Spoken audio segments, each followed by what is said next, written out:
नमस्कार दोस्तों, आज मैं बात करूँगा आपसे यूरोलिफ्ट को लेके जो मेरा अनुभव रहा है पिछले 2 सालों में जो मैंने यूरोलिफ्ट के केसेस किए हैं, उनके क्या रिज़ल्ट रहे, किन केसेस में मैं यूरोलिफ्ट करना पसंद करता हूँ, किन केसेस को मैं यूरोलिफ्ट करने से मना कर देता हूँ या किसी दूसरी विधि द्वारा प्रोस्टेट का इलाज करना पसंद करता हूँ।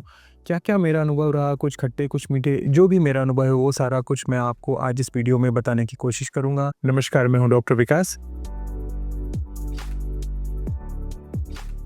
आज से 2 साल पहले जब भारत में यूरोलिफ्ट का प्रोग्राम स्टार्ट हुआ था, तो हम ये मान के चल रहे थे कि ये एक अमेरिकन इनोवेशन है। अमेरिका में इतना ज़्यादा प्रचलित है, केवल कुछ यूरोपियन कंट्रीज़ में, भारत में, कनाडा में, ऑस्ट्रेलिया में इसे लॉन्च किया गया था। तो भारत एक उन लकी कंट्रीज़ में से था जहाँ पे ये लॉन्च हुआ। अमेरिका में तो लाखों लोगों ने इसका ट्रीटमेंट कराया, लेकिन भारत की पॉपुलेशन के अंदर प्रोस्टेट की समस्या कुछ अलग तरीके से ही सामने आती है। यहाँ पे कई सारे पेशेंट्स के अंदर हाई ब्लैडर की समस्या होती है और प्रोस्टेट साइज छोटा होने के बावजूद भी रुकावट कई बार ज़्यादा हो जाती है। इसके अलावा जो यूरेथ्रा होता है, जिसके थ्रू जाके हमें ये ऑपरेशन करना होता है, उसका साइज़ भी वेस्टर्न पॉपुलेशन की तुलना में कम होता है। तो मेरा क्या अनुभव रहा पिछले 2 सालों में, मैंने कई सारे केसेस किए, उनके रिजल्ट्स भी आए। तो चलिए एक-एक करके सारे जो डाउटफुल पॉइंट्स हैं उनको क्लियर करते हैं। सबसे पहली बात जो आपको जानने की है वो ये है कि यूरोलिफ्ट किसी भी तरीके से जो पुरानी ट्रेडिशनल प्रोस्टेट की सर्जरियाँ हैं, उनकी रिप्लेसमेंट के तौर पे नहीं है, यानी कि टीओआरपी या होलेप की रिप्लेसमेंट की तरह इसे मत लीजिए। हाँ, लेकिन अगर छोटा प्रोस्टेट है और आप यंग हैं, तो ज़रूर हम इसे टीओआरपी और होलेप या थ्रू फ्लैप के रिप्लेसमेंट की तरह इसे ले सकते हैं। लेकिन एक ट्रेडिशनल वे में किसी बड़ी प्रोस्टेट में जाएँ, 80-90 ग्राम की प्रोस्टेट है या उससे बड़ी प्रोस्टेट है, वहाँ पे ये ट्रेडिशनल सर्जरीज़ को रिप्लेस नहीं कर सकता। अब जब हम बात करते हैं ट्रेडिशनल सर्जरीज़ की, तो जो हमारे पास में सर्जरीज़ हैं, टीओआरपी, होलेप, थ्रू फ्लैप, ये जो सर्जरीज़ हैं, इनको लेके मेरे मन में थोड़ा-सा एक डाउट हमेशा रहता है स्ट्रक्चर यूरेथ्रा को लेके और सेक्सुअल डिसफंक्शन को लेके। इसका मतलब ये है कि मैं इन सर्जरीज़ के थ्रू होने वाले रिजल्ट्स में इन 2 पॉसिबिलिटीज़ को लेके थोड़ा चिंतित रहता हूँ।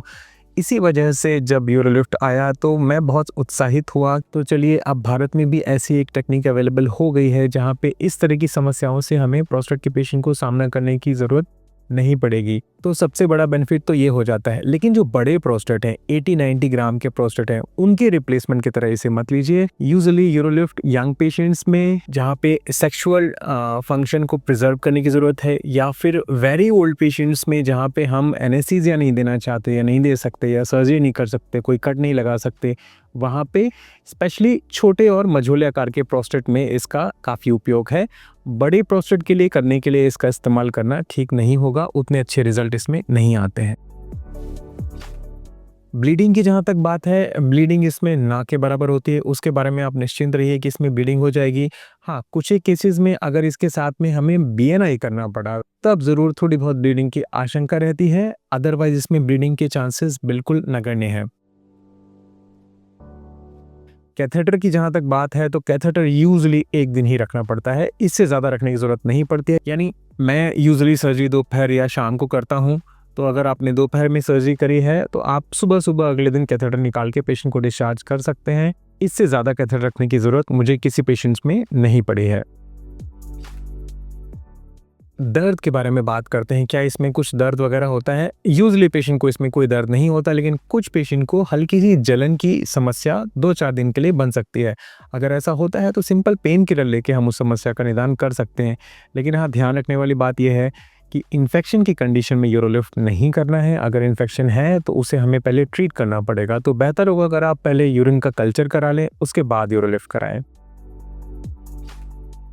कॉस्ट की अगर बात करें, तो आज से 2 साल पहले जब मैंने यूरोलिफ्ट स्टार्ट किया था, तो कॉस्ट काफ़ी ज़्यादा थी। एक स्टेपर का दाम आज की तुलना में लगभग 60 से 70% ज़्यादा था, लेकिन समय के साथ ये कम हो गया। मैंने पहले वीडियो में बताया भी था कि आज काफ़ी महंगा है, लेकिन समय के साथ ये धीरे-धीरे कम भी हो जाएगा। जैसे छोटी प्रोस्टेट जहाँ पे हमें 2 स्टेपर करने पड़ते हैं, तो लगभग 1.5 से 2 लाख रुपए में ये यूरोलिफ्ट हो भी जाता है। लेकिन अगर थोड़ी बड़ी प्रोस्टेट है, तो वहाँ पे 4 स्टेपर की ज़रूरत पड़ जाती है।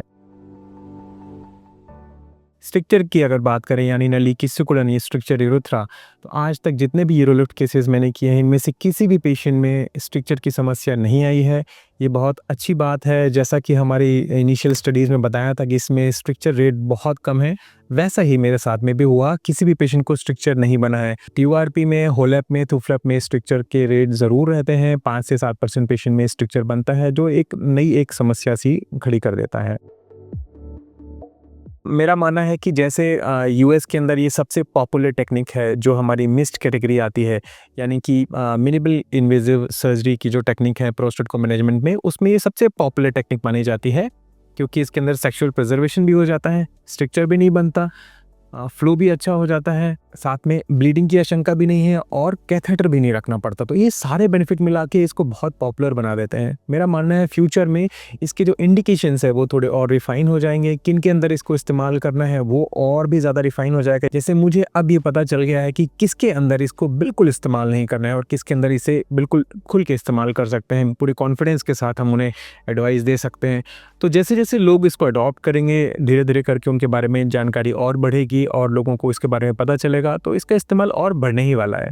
आपके अंदर यूरोलिफ्ट को लेके अगर कोई आशंका है, कोई भय है या इसके बारे में कोई जानकारी लेना चाहते हैं, मेरे अनुभव को शेयर करना चाहते हैं, मुझसे कुछ पूछना चाहते हैं या अपनी रिपोर्ट शेयर करना चाहते हैं, पॉसिबिलिटी के बारे में जानना चाहते हैं कि यूरोलिफ्ट हो सकता है या नहीं हो सकता है, तो मेरे दिए गए इस नंबर पे आप मैसेज करके वो जानकारी ले सकते हैं। एक आखिरी बात जाने के पहले मैं ये बताना चाहूँगा कि यूरोलिफ्ट से प्रोस्टेट कैंसर का इलाज नहीं होता है। कई लोग ये गलत समझ लेते हैं कि हम यूरोलिफ्ट करके प्रोस्टेट कैंसर का भी इलाज कर सकते हैं। बिल्कुल गलत है। इससे प्रोस्टेट कैंसर का इलाज नहीं किया जा सकता। इसके अलावा स्ट्रक्चर यूरेथ्रा का इलाज भी इससे नहीं होता है।